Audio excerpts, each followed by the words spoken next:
Hello all of you and welcome back again. आज का जो हमारा वीडियो है वो जुलाई 2021 के अंतर्राष्ट्रीय क्रोनोलॉजी का पार्ट 5 है। इससे पहले हमने जो 4 पार्ट किए थे उसमें हमने नेशनल न्यूज़ को ऑलमोस्ट कंप्लीट कर लिया है। कुछ छोटी मोटी न्यूज़ जो है, जो न्यूज़ इन शॉर्ट में है, उसको हम आज जो है कंप्लीट कर लेंगे और फिर अंतर्राष्ट्रीय परिदृश्य की ओर मूव ऑन करेंगे। इस मैगजीन का PDF अगर आपको चाहिए तो आप हमारा टेलीग्राम चैनल है study for RS and IAS, उसको ज्वाइन कर लीजिएगा। वहाँ पर इस मैगजीन के अलावा जितने भी मैगजीन का हमने अब तक एनालिसिस किया है, हम दिसंबर 2020 से सारी मैगजीन्स का एनालिसिस जो है आपको अवेलेबल होगा। तो उन सभी का PDF जो है आपको हमारे टेलीग्राम चैनल पर अवेलेबल हो जाएगा। तो वो चैनल आपके लिए काम का है, उसको ज़रूर से ज्वाइन कर लीजिएगा। और ये जो मैगज़ीन है इसको हम आज आगे जो है स्टार्ट करने वाले हैं। ये आपके पटवारी का एग्ज़ाम है, सब इंस्पेक्टर का एग्ज़ाम है, RS का एग्ज़ाम है। इवन जो आपका UPSC में करंट अफेयर्स के लिए जो क्वेश्चंस आते हैं उसका स्टैटिक जो पोर्शन होता है, जो विदाउट एनालिसिस वाला पार्ट है, उसमें भी आपको ये मैगज़ीन काफ़ी हेल्प करने वाली है। तो आप इस मैगज़ीन को जो है फिजिकल फॉर्म में ख़रीद सकते हैं, क्योंकि ये ज़्यादा कॉस्टली मैगज़ीन नहीं है। तो काफ़ी सही रहेगा कि अगर आप जो है फिजिकल फॉर्म में इसको ख़रीद लें, ताकि आपको नोट्स बनाने में जो है वो ईजी रहे और रिवीजन में जो है आपको आसानी रहे। सो ऑन दिस नोट हम जो है हमारी मैगज़ीन को स्टार्ट करते हैं। तो आज की जो पहली न्यूज़ है वो है तुलु लैंग्वेज को लेकर के, तुलु भाषा को लेकर के। ये काफ़ी इम्पॉर्टेंट जो है न्यूज़ है, तुलु लैंग्वेज। अब ये क्यों इम्पॉर्टेंट है मैं आपको इसका रीज़न बताती हूँ। 2015 का IAS प्रीलिम्स का पेपर देखिएगा, उसमें एक क्वेश्चन था। हालांकि वो लैंग्वेज के ऊपर था, तुलु भाषा के ऊपर नहीं था, क्लासिकल लैंग्वेज के ऊपर वो क्वेश्चन था। क्लासिकल लैंग्वेजेस के बारे में पूछा गया था, शास्त्रीय जो भाषाएं होती है उसके ऊपर क्वेश्चन पूछा था कि निम्न में से कौन सी जो है शास्त्रीय भाषा या क्लासिकल लैंग्वेज नहीं है। तो उस दौरान जो है 2014 के अंदर उड़िया जो है उसको जो है क्लासिकल भाषा का दर्जा दिया गया था, इसीलिए ये क्वेश्चन जो है वहाँ पर पूछा गया। तो अभी अगर आप देखेंगे तो 6 क्लासिकल भाषाएं हैं हमारे यहाँ पर। 6 क्लासिकल भाषाएं कौन कौन सी है तो आप देखेंगे, तमिल है, फिर संस्कृत है, फिर उड़िया है, फिर आपकी जो है मलयालम है, फिर जो है कन्नड़ है, और फिर है तेलुगु। ठीक है, तो ये आपकी जो है 6 क्लासिकल लैंग्वेजेस है। इसके अलावा अगर भाषाओं की बात करें तो 22 जो है ऐसी भाषाएं हैं जिन, ये जो क्लासिकल लैंग्वेजेस हैं इनको जो है संविधान की 8वीं अनुसूची में भी इंक्लूड किया हुआ है। अगर आप 8वीं अनुसूची देखेंगे, आप जानते हैं कि 12 अनुसूचियाँ हैं टोटल, और ये 12 की 12 अनुसूचियाँ आपको पता होनी चाहिए कि पहली अनुसूची में क्या है, दूसरी में क्या है, इस पर क्वेश्चन आ जाता है।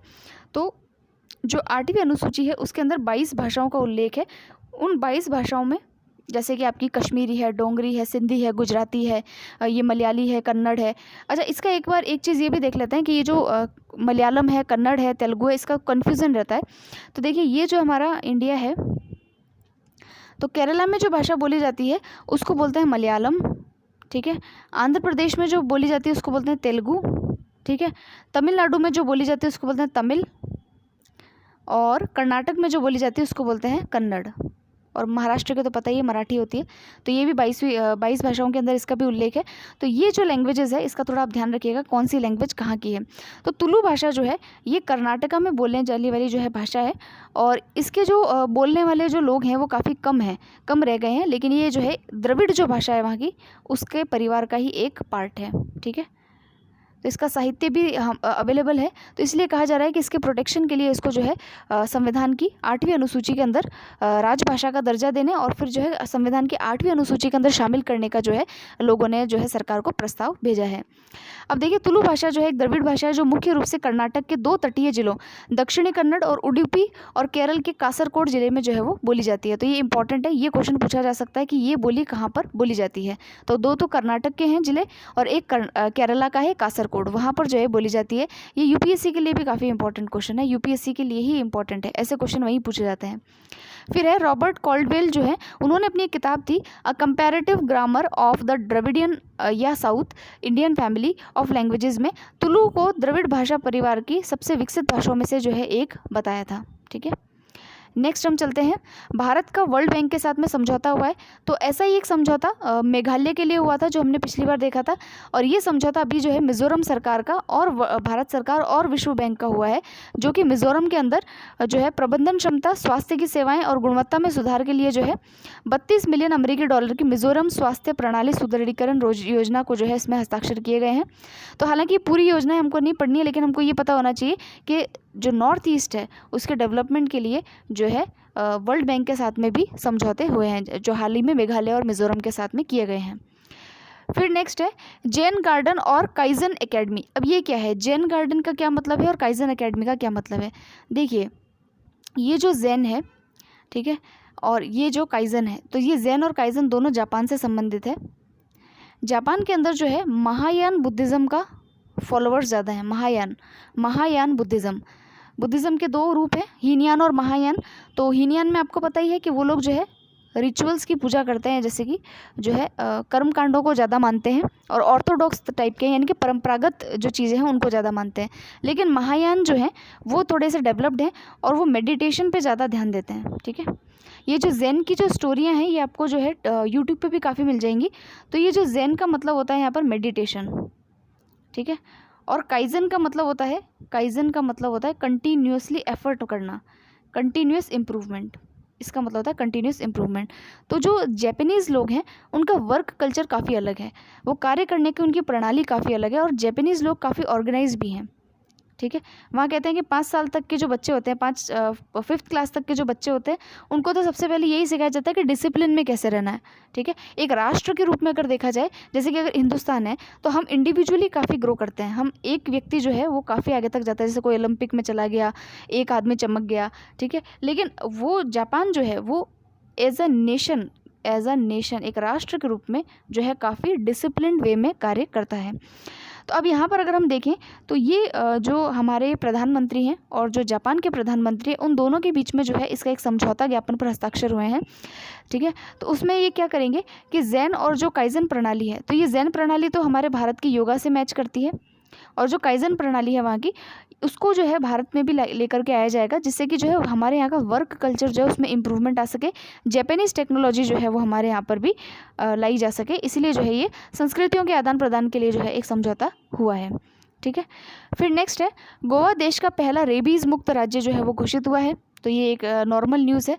मिशन रेबीज़ के तहत जो है गोवा को पहला जो है पूरे भारत में पहला रेबीज़ मुक्त जो है वो घोषित किया गया है। रेबीज़ एक बीमारी है जो है जो एक डॉग होता है उसको होती है, और वो जब इंसान को काट ले तो वो जो है इंसान में हाइड्रोफोबिया क्रिएट कर देती है, यानी कि पानी से जो है उसको डर लगने लग जाता है, और इसमें जो है ये फैटल डिजीज़ है, यानी कि इसमें मृत्यु हो जाती है इंसान की, ठीक है। नेक्स्ट हम जो है अंतर्राष्ट्रीय परिदृश्यों को पढ़ेंगे। तो इंटरनेशनली कौन सी न्यूज़ इंपॉर्टेंट है उसको हम देख लेते हैं। फर्स्ट जो हमारा आर्टिकल है वो है IMD यानी कि इंस्टीट्यूट फॉर मैनेजमेंट डेवलपमेंट का वर्ल्ड कॉम्पिटिटिवनेस इंडेक्स। देखिए जो इंडेक्स से रिलेटेड जितने भी आर्टिकल्स होते हैं तो उसमें कुछ आर्टिकल्स काफ़ी इंपॉर्टेंट होते हैं, जैसे कि अगर कोई जो है वर्ल्ड बैंक के द्वारा अगर मान लीजिए कोई इंडेक्स निकाला गया है या फिर जो है कोई रिपोर्ट दी गई है तो वो इम्पॉर्टेंट हो जाता है। जो भी अंतर्राष्ट्रीय संस्था है उसके द्वारा जो है दी जाए तो वो इम्पॉर्टेंट होता है। और ये वाले जो क्वेश्चंस होते हैं ये बेसिकली यूपीएससी के फेवरेट हैं। यूपीएससी के अंदर जो है इंडेक्स के बारे में और रिपोर्ट्स के बारे में बहुत सारे क्वेश्चंस जो है पूछे जाते हैं। आरएस के अंदर भी ये ट्रेंड देखा गया है कि वो लोग भी पूछ लेते हैं। अदर एग्जाम्स का क्या लेवल है वो जो है अगर ज़्यादा करंट में रहेगा तो पूछेगा, वरना जो है ऐसा ट्रेंड नहीं है कि जो है रिपोर्ट्स वगैरह को उठा करके क्वेश्चंस को पूछा जाए। तो यहाँ हम देखते हैं एक रिपोर्ट है जो कि वर्ल्ड कॉम्पिटिटिवनेस इंडेक्स से रिलेटेड है और इसको institute for development management development ने जारी किया है। और इसके अंदर जो है शीर्ष संस्थान जो है स्विट्ज़रलैंड को दिया गया है। और उसके अलावा जो है ये जो है इकोनॉमिक फैक्टर्स जो है उसको जो है ये संज्ञान में लेता है और उसके आधार पर जो है रिपोर्ट पेश करता है। तो इसमें भारत जो है सूचकांक के अंदर लगातार जो है 43वें स्थान पर जो है वो आया है। सूचकांक में जो ब्रिक्स देश हैं उनकी स्थिति भी अगर आप देखना चाहें तो बाकी जो है इतना इंपॉर्टेंट नहीं है। भारत की स्थिति का अगर थोड़ा बहुत भान रहना चाहिए कि 43 स्थान पर जो है वो भारत को रखा गया है। नेक्स्ट हम देखते हैं, नेक्स्ट आर्टिकल जो है ऑस्ट्रेलिया और ब्रिटेन के मध्य ऐतिहासिक जो है फ्री ट्रेड एग्रीमेंट जो है उसके ऊपर सहमति बनी है। FTA का अर्थ होता है फ्री ट्रेड एग्रीमेंट। जो फ्री ट्रेड एग्रीमेंट्स होते हैं तो उससे क्या होता है कि जैसे कि जो भी गुड्स हैं सर्विसेज हैं उनके ऊपर टैक्स जो है उनको या तो कम किया जाता है या फिर उनको हटा दिया जाता है, टैक्स फ्री कर दिया जाता है, ठीक है।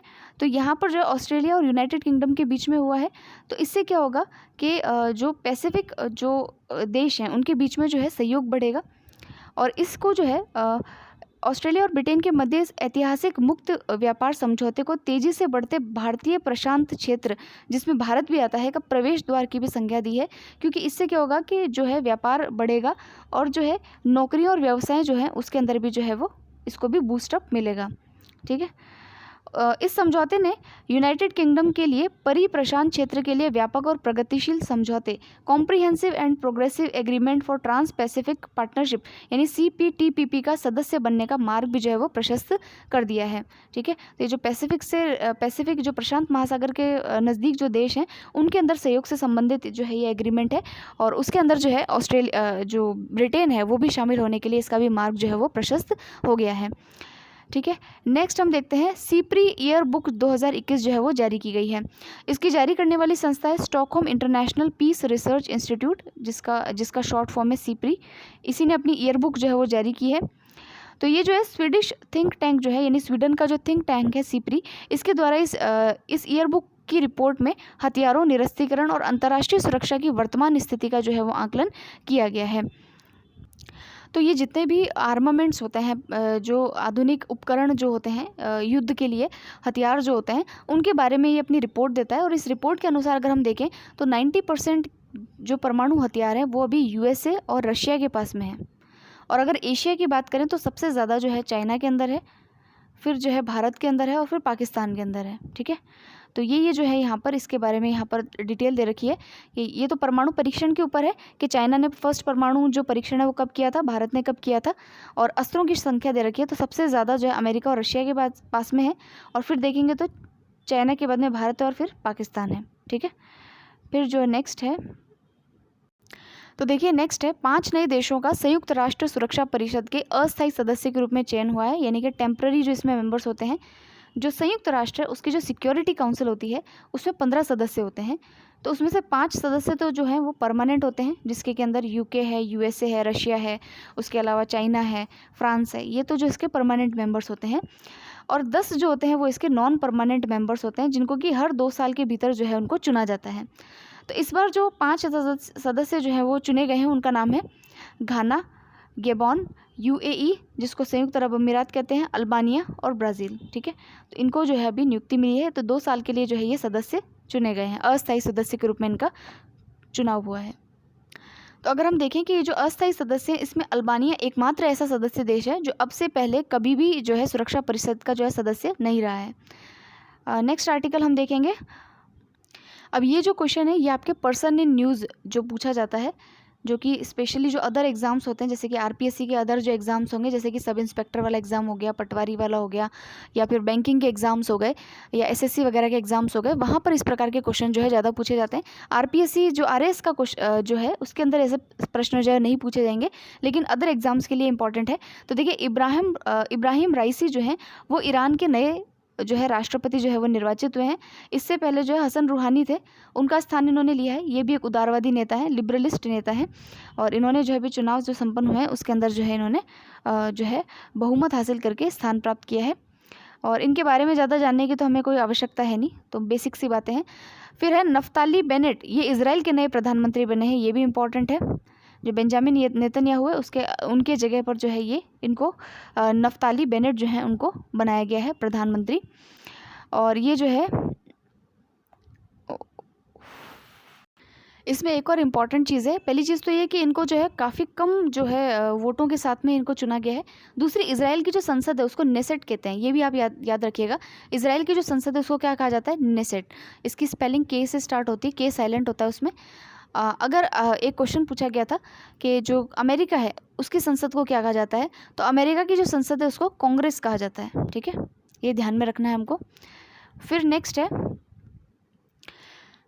G7 शिखर सम्मेलन कार्बिस बे ब्रिटेन के अंदर जो है संपन्न हुआ है, यानी 2021 का अगर हम देखें तो G7 का जो शिखर सम्मेलन है, G7 यानी कि ग्रुप 7, इस ग्रुप 7 के अंदर जो है जितने भी विकसित देश हैं वही इसके मेंबर हैं। तो क्वेश्चन आ सकता है कि निम्न में से किस ग्रुप का जो सदस्य है वो भारत नहीं है, तो ग्रुप 7 का सदस्य भारत नहीं है, ये हमको याद रखना है।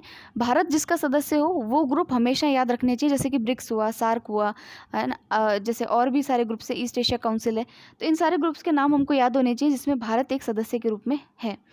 G7 का जो शिखर सम्मेलन है ये अभी कार्बिस बे में हुआ है, जो कि ब्रिटेन के अंदर है। अब इसके अंदर जो 7 राष्ट्र हैं वो कौन कौन से हैं, तो UK है, उसके अलावा अमेरिका है, UK USA दोनों है, फिर फ्रांस है, फिर जर्मनी है, कनाडा है, इटली है और जापान है। ठीक है, तो अभी इसके अंदर देखिए जो है इनके तो राष्ट्राध्यक्षों के नाम लिए गए हैं। उसके अलावा ये यहाँ पर पिक्चर में भी बताया गया है और जो है इसमें यूरोपीय संघ जो है वो इसका सदस्य नहीं है, लेकिन फिर भी जो है वो इसके अंदर शामिल हुआ है। इस प्रकार से हमारे देश के जो प्रधानमंत्री हैं वो भी इसके अंदर शामिल हुए थे एज एन ऑब्जर्वर। अब देखिए, ग्रुप ऑफ 7 के इस शिखर सम्मेलन में निम्न और मध्यम आय वाले देशों में ढांचागत विकास को निधि देने की योजना के लिए B3W यानी कि बिल्ड बैक बेटर पहल को जो है वो लॉन्च किया गया है। ठीक है, किस लिए इसको लॉन्च किया गया है कि जो निम्न और मध्यम आय वाले जो देश हैं उनमें ढांचागत जो विकास है, जो इंफ्रास्ट्रक्चरल विकास है, उसको निधि यानी फंड देने के लिए जो है इस योजना को जारी किया गया है। इस प्रोजेक्ट में करीब 40 लाख करोड़ रुपए की जो है वो परियोजनाएं शामिल की जाएंगी। तो यहाँ देखिए, भारत के प्रधानमंत्री ने भी इसमें जो है वर्चुअली भाग लिया था और उन्होंने एक मंत्र दिया है, एक धरती एक स्वास्थ्य, यानी कि वन अर्थ वन हेल्थ। ये इन्होंने जो है जो कोरोना महामारी है उससे बचने के लिए या प्रभावी जो है कदम उठाने के लिए ये जो है उन्होंने कहा है। फिर जो है इसका जो मुख्य मुद्दा रहा है वो जो है कोरोना वायरस के इर्द गिर्द ही रहा है। और इनका जो ग्रुप 7 के जो राष्ट्राध्यक्ष है उन्होंने कार्बिस बे घोषणा पत्र जो है उसके ऊपर हस्ताक्षर किए हैं और इसका उद्देश्य जो है वो भविष्य की महामारियों को रोकना है। ठीक है, उसके अलावा इन्होंने जो है वैक्सीन के लिए जो है प्रतिबद्धता जताई है कि हम इतनी वैक्सीन जो है अवेलेबल करा देंगे। फिर कुछ फैक्चुअल जो नॉलेज है वो देख लेते हैं। G7 जो है ये देशों के नाम मैंने आपको बता ही दिए थे। 7 विकसित देशों का ये समूह है और इसका गठन 1973 में आए तेल संकट और वैश्विक आर्थिक मंदी के मद्देनज़र जो है 1973 को हुआ था। केवल 6 देशों वाले इस संगठन की पहली बैठक 1975 में हुई और 1976 में इसमें कनाडा भी शामिल हो गया। यानी लेटेस्ट अगर कोई पूछे कि देश कौन सा शामिल हुआ था तो कनाडा हुआ था। ठीक है, और लास्ट ईयर जो इसकी समिट थी वो जो है अमेरिका में आयोजित किया जाना था, लेकिन कोविड के कारण जो है इसको रद्द कर दिया गया। तो ये कुछ फैक्चुअल बातें थी इसके बारे में। G7 की मीटिंग अभी कहाँ पे हुई है ये याद रखना है, कार्बिस बे के अंदर, ब्रिटेन के अंदर जो है इसको आयोजित किया गया है। फिर है QS वर्ल्ड यूनिवर्सिटी रैंकिंग। अब ये रैंकिंग जारी करने वाली संस्था कौन सी है, तो ब्रिटेन की वैश्विक संस्था है जिसका नाम है क्वाक्वेरेली साइमंड्स। ठीक है, और ये जो है इसमें शीर्ष स्थान जो है वो अमेरिका की यूनिवर्सिटी है, मैसेच्यूसेट्स इंस्टीट्यूट ऑफ टेक्नोलॉजी, उसको जो है दिया गया है और लगातार 10वीं बार जो है इस यूनिवर्सिटी को QS रैंकिंग के अंदर ये स्थान दिया गया है। ठीक है, फिर उसके अलावा जो है अगर इसमें हम टॉप 10 यूनिवर्सिटीज़ को देखें तो MIT है, यूनिवर्सिटी ऑफ ऑक्सफोर्ड है, Stanford, university of Cambridge, Harvard, California, मतलब सब जो है विदेशी है। और उसके अलावा अगर भारत की देखें तो भारत में जो है वर्ष 2022 के लिए जारी इस रैंकिंग के टॉप 100 विश्वविद्यालयों में कोई भी भारतीय जो विश्वविद्यालय है वो अपना स्थान बनाने में सफल नहीं रहा है। टॉप 100 के अंदर कोई सा भी नहीं है, लेकिन 200 के अंदर रैंकिंग है। जैसे IIT बॉम्बे है 177 रैंक, IIT दिल्ली है, IIC है। ठीक है, तो हालांकि इनके थोड़े से नाम ध्यान रखिएगा, रैंकिंग याद रखने की ज़रूरत नहीं है, कोई नहीं पूछेगा रैंकिंग कितनी है।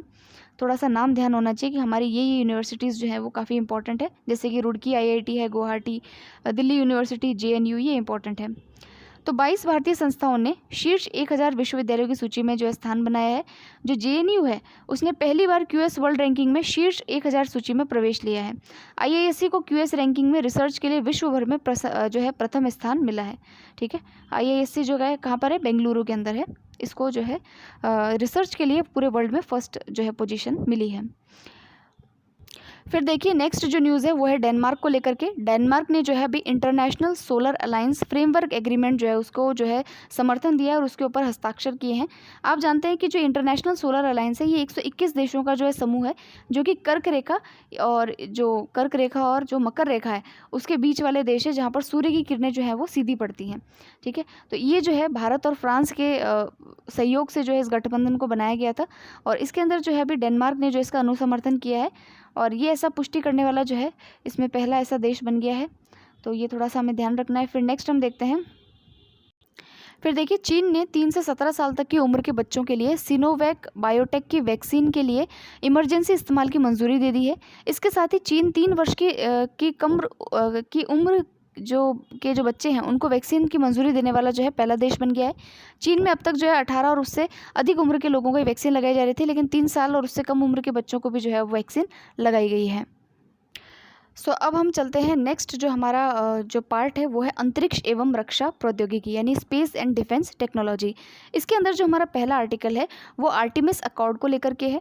ये आर्टेमिस अकॉर्ड क्या है, ये इंपॉर्टेंट है, पूछा जा सकता है। तो देखिए न्यूजीलैंड ने हाल ही में आर्टेमिस अकॉर्ड पर जो है हस्ताक्षर किए हैं और ये हस्ताक्षर करने वाला भी ऐसा 11वां देश बन गया है। तो आर्टेमिस अकॉर्ड क्या है, आर्टेमिस अकॉर्ड का मतलब है कि जो स्पेस है यानी कि जो अंतरिक्ष है उसमें शांतिपूर्ण, सुरक्षित, टिकाऊ और पारदर्शी जो अन्वेषण है यानी रिसर्च जो है वो किया जा सके, इसके लिए उसने नासा के साथ में आर्टेमिस अकॉर्ड जो है वो साइन किया है। क्वेश्चन आ सकता है कि हाल ही में आर्टेमिस अकॉर्ड पर साइन करने वाला न्यूजीलैंड जो है वो कौन सा देश बना, या हाल ही में साइन करने वाला नया देश कौन सा है, तो आप जानेंगे कि वो न्यूजीलैंड है। इसके अलावा जो है अमेरिका, यूक्रेन, संयुक्त अरब अमीरात, कोरिया गणराज्य, Luxembourg, Japan, Italy, Canada, Australia, इन सब ने भी जो है नासा के साथ में ऐसा समझौता किया है। ठीक है, इसमें और भी कई सारी चीज़ें हैं आर्टेमिस समझौते में। जैसे पहला तो ये है कि भाई जो चांद है उसके ऊपर 2024 तक जो है इंसानों को भेजा जाएगा। जो इसके अंदर जो है वर्ष 2024 तक जो है मनुष्यों को चांद पर भेजने की योजना है। उसके अलावा जो है इंटरऑपरेबिलिटी, वैज्ञानिक डेटा, पारदर्शिता, कई सारी जो चीज़ें हैं उससे रिलेटेड जो है ये समझौता है। फिर है नेक्स्ट हमारा जो आर्टिकल है वो नासा ने शुक्र ग्रह का मतलब होता है वीनस, इसके लिए 2 नए मिशन भेजने की घोषणा की है। ठीक है, तो नासा ने शुक्र ग्रह पर 2 मिशन भेजने की घोषणा की है। ये 2 मिशन का नाम क्या है, तो एक तो है डेवेंसी प्लस और दूसरा है वेरिटास। ये 2 मिशन हैं। तो सबसे पहले हम वीनस के बारे में कुछ जानते हैं जिसको हम शुक्र ग्रह कहते हैं। तो अर्थ के बाद में जो नेक्स्ट ग्रह आता है इसको अर्थ लाइक प्लैनेट भी कहते हैं, वो है वीनस। और ये जो है शुरू के जो 4 प्लैनेट्स है जैसे मरकरी है, मार्स है, अर्थ है और वीनस जो है, इनको टेरेस्ट्रियल प्लैनेट या फिर इनर प्लैनेट भी कहा जाता है। अगर आप सोलर सिस्टम पढ़ेंगे साइंस के अंदर तो उसके अंदर जो है जो शुरू के 4 प्लैनेट है उनको इनर प्लैनेट कहा जाता है या फिर टेरेस्ट्रियल प्लैनेट कहा जाता है। और लास्ट के जो प्लैनेट है जैसे जुपिटर है, नेपट्यून है और ये जो आपका सैटर्न है, इनको जो है जोवियन प्लैनेट कहा जाता है। यानी कि जोवियन का मतलब होता है जुपिटर लाइक प्लैनेट। ठीक है, तो ये होता है। और जो वीनस है यानी कि शुक्र ग्रह जो है वो अर्थ के तरह ही जो है अर्थ की तरह ही दिखने वाला ये ग्रह है। तो अब इसके अंदर जो है नासा जो है 2 अपने प्रोजेक्ट्स भेजेगा। पहले का नाम है डेवेंसी प्लस। तो डेवेंसी प्लस का फुल फॉर्म है deep atmosphere Venus investigation of noble gases chemistry and imaging. तो हो सकता है डेवेंसी प्लस पूछ ले कि ये जो है क्या है, निम्न में से क्या है। डेवेंसी प्लस जो भी न्यूज़ में था इसका क्या अर्थ है, तो आप बता देंगे कि वीनस ग्रह पर नासा के द्वारा भेजा गया जो है मिशन है। दूसरा है वेरिटास जिसका नाम है Venus emissivity radio science InSAR topography and spectrography. इनका उद्देश्य देखिए क्या होगा। डेवेंसी का उद्देश्य होगा कि वो शुक्र ग्रह पर जो है उसका शुक्र ग्रह कैसे बना और कैसे विकसित हुआ ये वो पता लगाए, और क्या उसके पास में कोई महासागर भी है इसके बारे में पता लगाना उसका उद्देश्य होगा। और यह शुक्र ग्रह की भूवैज्ञानिक विशेषता जिसको टेरेसी कहा गया है कि पहली उच्च रेजोल्यूशन तस्वीरें जो है वो भी भेजेगा। जो वेरिटास मिशन है इस मिशन का कार्य शुक्र ग्रह के भूगर्भीय इतिहास को समझने के लिए ग्रह की सतह का नक्शा तैयार करना होगा। ठीक है, तो ये सारी चीज़ें जो है इसमें देखेंगे। फिर शुक्र ग्रह के अध्ययन के लिए एनविजन की घोषणा की गई है। ये एनविजन क्या है इसको भी पढ़ते हैं। तो देखिए जैसे ही अमेरिका की जो नासा एजेंसी है उसने अपने 2 वीनस मिशंस डिक्लेयर किए, वैसे ही जो यूरोपियन स्पेस एजेंसी है उसने भी अपने जो है शुक्र ग्रह के मिशन को डिक्लेयर किया है जिसका नाम है एनविजन। ठीक है, एनविजन इसका नाम है और ये जो है शुक्र ग्रह का अध्ययन करेगा और इसमें जो है यूएसए के नासा की भी जो है हेल्प ली जाएगी। ठीक है, इस मिशन को 2030 तक भेजने का प्लान है। ये एक प्रोब मिशन होगा जो कि वहाँ की जो वीनस है उसके एनवायरनमेंट वगैरह का अध्ययन करके जो है यहाँ पर इंफॉर्मेशन को भेजेगा। फिर है तो ये वीसा वुडसेट क्या है। तो देखिए वीसा वुडसेट जो है ये जो है यूरोपीय अंतरिक्ष एजेंसी जो है उसके द्वारा विश्व के पहले लकड़ी के उपग्रह को लॉन्च करने की ये योजना बनाई गई है। इस लकड़ी के उपग्रह को ही ये नाम दिया गया है वीसा वुडसेट। ठीक है, तो इसमें क्या होगा कि ये जो वुड से बना हुआ है ये फिनलैंड के द्वारा जो है वो बनाया जाएगा।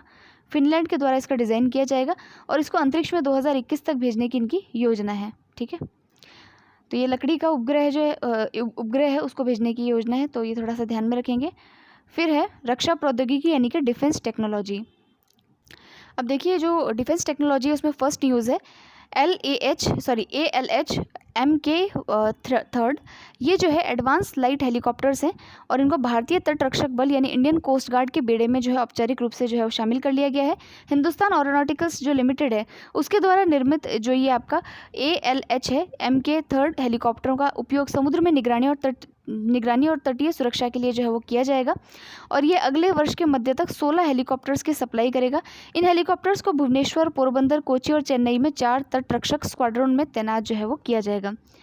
और ये जो हेलीकॉप्टर है यानी कि MK-3 जो है इसकी विशेषता क्या है, ये helicopter surveillance radar, electro optic pad, चिकित्सा गहन देखभाल इकाई, उच्च तीव्रता लाइट और SAR होमर प्रणाली, लाउड हेलर, मशीन गन जैसे अत्याधुनिक उपकरणों से जो है वो लैस होगा। नेक्स्ट आर्टिकल है पिनाका रॉकेट के अपग्रेड वर्जन का जो है सफल परीक्षण किया है।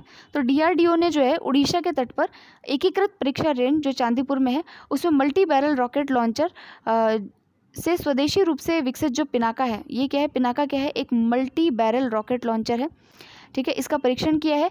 और इसके दौरान 25 पिनाका रॉकेट अलग अलग दूरी का लक्ष्य जो है वो सटीकता से भेदने में जो है वो कामयाब होंगे।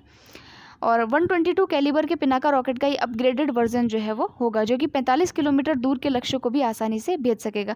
तो ये वाला जो पिनाका के बारे में है, ये आपका RS प्रीलिम्स में भी आ सकता है और RS mains point of view से भी काफ़ी इंपॉर्टेंट है। वो दे देंगे पिनाका, इसके बारे में आपको फिर लिखना पड़ेगा शॉर्ट आंसर्स, ठीक है।